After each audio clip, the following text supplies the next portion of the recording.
पैसा डालती है और दूसरी तरफ एमसीडी में भाजपा की सरकार है जो अपने भ्रष्टाचार में लिप्त होके रोज जनता का पैसा लूटती है। आज जो एमसीडी के यूनिफिकेशन का बिल कैबिनेट में आया है, बिल हमारे सामने नहीं है, तो उस पर स्पेसिफिक टिप्पणी हम नहीं कर रहे हैं, लेकिन हमारी ये डिमांड है कि चुनाव अपनी तारीख के हिसाब से होने चाहिए। चुनाव पोस्टपोन करना, चुनाव को डिले करना गैर संवैधानिक है। हम अपने देश के इतिहास को याद करें तो इस देश के इतिहास में सिर्फ एक बार चुनाव टाले गए हैं और वो तब था जब इस देश में इमरजेंसी लागू हुई थी। वो तब था जब इंदिरा गांधी जी को लग रहा था कि वो चुनाव हार जाएंगी और वो देश में इमरजेंसी लेके आ गई कि चुनाव टाल दिए जाएं।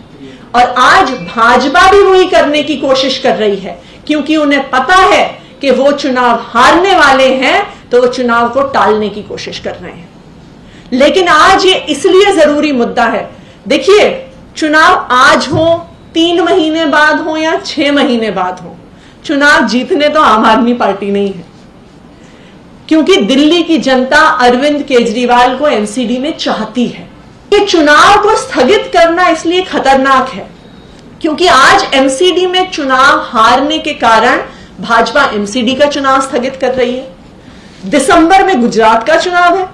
कल को अगर भाजपा को लगेगा कि हम गुजरात का चुनाव हार रहे हैं तो वो सेंट्रल इलेक्शन कमीशन को चिट्ठी भेज के कहेंगी कि हम ना गुजरात और महाराष्ट्र को एक स्टेट बना रहे हैं, हम उनको यूनिफाई कर रहे हैं, तो इसलिए आज आप यहां पे चुनाव मत करवाइए, यूनिफिकेशन के बाद करवाइए।